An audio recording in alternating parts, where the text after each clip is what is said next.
नमस्कार प्रेक्षकांनो, नवरी मिळे हिटलरला या मालिकेच्या आजच्या भागात आपल्याला असं पाहायला मिळेल की गुरुजी आता पूजा झाल्यानंतर लीलाला विचारतात की लीला, खरं खरं सांग, तू प्रसाद का घेत नाही आहेस?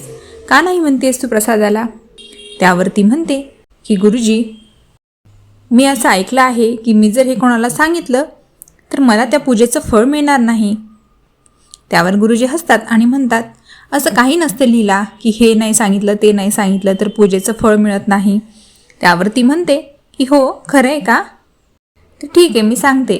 मला ना असं कळालं होतं की जहागीरदारांच्या घरात अशी रीत आहे की नवीन सुनेने पूजेच्या दिवशी दिवसभर निर्जळी उपवास करायचा असतो आणि डायरेक्ट रात्रीच जेवण करायचं, आणि म्हणूनच मी तो उपवास धरला आहे आणि मी आता प्रसाद नाही खाऊ शकत. हे ऐकल्यानंतर आजी तर हसायलाच लागतात की कोणी सांगितलं वेडाबाई तुला हे असं काहीही रीत नाही आहे आपल्या घरात. हे ऐकल्यानंतर तर लक्ष्मीचा चेहरा बघण्यासारखाच होतो. तिला आता असं वाटतं की लीला नक्कीच माझं नाव सांगणार, पण लीला काही लक्ष्मीचं नाव सांगत नाही. त्यानंतर गुरुजी म्हणतात की ठीक आहे, आता तू प्रसाद खाऊ शकतेस, आणि ते सरोजिनीला म्हणतात की आता मी निघतो, मला दुसरीकडेही एक पूजा आहे. आणि गुरुजी निघून जातात. आजी त्यांना शिदा देतात. लीलासुद्धा गुरुजींचं दर्शन घेते. त्यानंतर आजी म्हणतात की दुर्गा, चला आता लीलाची ओटी भरून घ्या. आणि त्या तिघी जाऊन ओटीचं सामान घेऊन येतात. लीलाला आता खाली मॅटवर बसवलं जातं आणि लक्ष्मी तिची ओटी भरते. इकडे आता दुर्गाचा भाऊ यश त्यांचे फोटो काढत असतो ओटी भरताना. ओटी भरून झाल्यानंतर लीला हळू आवाजात लक्ष्मीला म्हणते की लक्ष्मी मॅडम, तुम्ही हे सगळं मुद्दामून सांगितलं होतं ना मला, की जेणेकरून एजे माझ्यावर चिडतील. पण लक्षात ठेवा, मी तुमचं नाव कोणालाही सांगितलं नाही आहे. त्यावर लक्ष्मी काहीच बोलत नाही आणि तिथून उठते.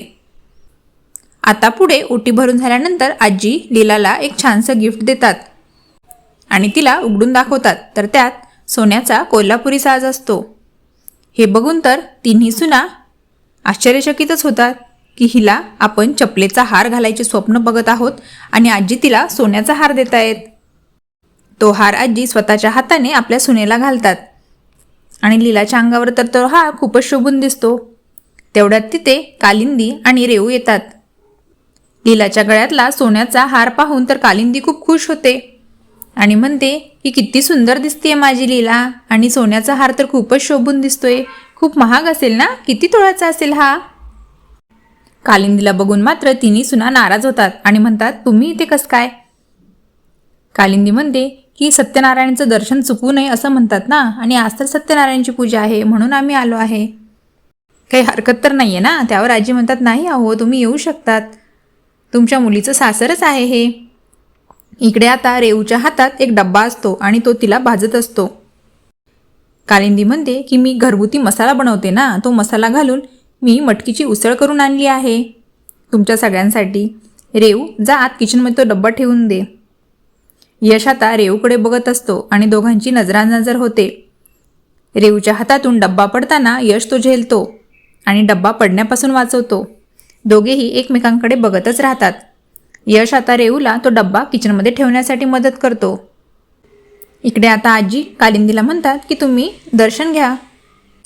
कालिंदी सत्यनारायणाचं दर्शन घेते. इकडे किचनमध्ये डब्बा ठेवताना रेऊच्या हाताला भाजतं, तर लगेचच यश त्यावर फुंकर मारतो आणि तिचा हात पाण्याखाली धरतो.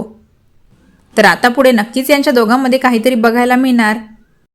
इकडे आता एजे त्याच्या रूममध्ये अंतराच्या फोटोसमोर बोलत असतो आणि तिला म्हणत असतो, अंतरा, मी तुझ्यासाठी सत्यनारायणाचा प्रसाद आणला आहे. नेहमीप्रमाणे हा प्रसाद मी माझ्या हाताने बनवला आहे.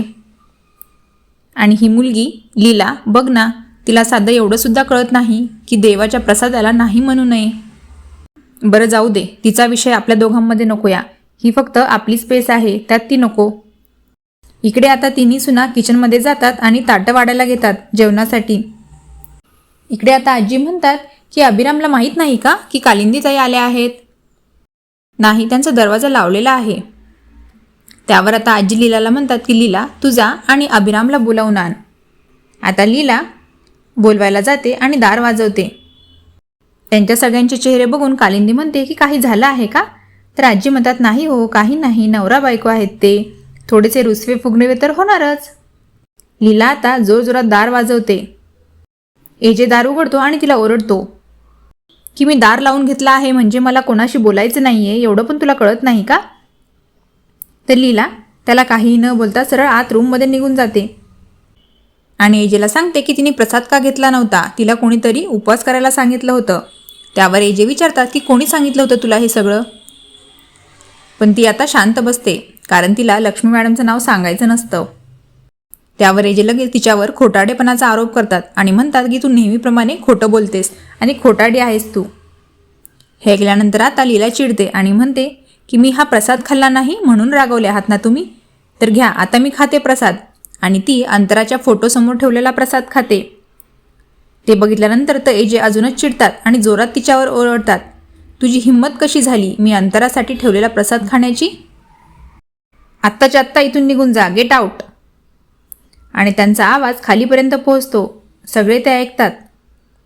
आजी आता किशोरला म्हणतात की किशोर तू जा आणि अभिरामला खाली घेऊनच ये. किशोर आता एजेंना बोलवण्यासाठी जातो. इकडे कालिंदी आणि रेऊ दोघीही टेन्शनमध्ये येतात आणि आजीला म्हणतात की काय हे का बरं ओरडतायत एजे? त्यावर आजी म्हणतात की अभिरामचा स्वभाव थोडा तापट आहे, तो लगेच चिडतो. त्यावर रेऊ म्हणते पण एजे नेहमीच ताईवर का चिडतात, ताई ऑलरेडी अपसेट आहे ना. त्यावर आजी रेऊला सुद्धा समजावतात आणि म्हणतात की काळजी करू नकोस, मी आहे ना इथे, मी तुझ्या ताईच्या पाठीशी उभी आहे, तिला काहीही त्रास होणार नाही. आता किशोर एजे आणि लीला दोघांनाही खाली घेऊन येतो आणि दोघेही जेवायला बसतात. कालिंदी एजेला म्हणते की आम्हाला माहीत आहे की तुमचा स्वभाव थोडा तापट आहे, पण काही हरकत नाही, आम्ही सांभाळून घेऊ हा तुम्हाला. आता लक्ष्मी आणि सरस्वती सगळ्यांना जेवायला वाढतात. तेवढ्यात कालिंदी ओरडते की अहो ती मी मिसळ आणली आहे ना घरगुती मसाला वापरून केलेली, ती वाढा ना एजेंना. लगेच आजी म्हणतात की हो हो आणा वाढा. आणि सगळ्यांना ती मिसळ वाढतात आणि आता सगळे जेवायला लागतात. आणि हा भाग इथेच संपतो. तर कसा वाटला तुम्हाला हा आजचा भाग हे मला कमेंट करून नक्कीच सांगा. आणि असेच पुढील अपडेट जाणून घेण्यासाठी चॅनलला सबस्क्राईब करा. धन्यवाद.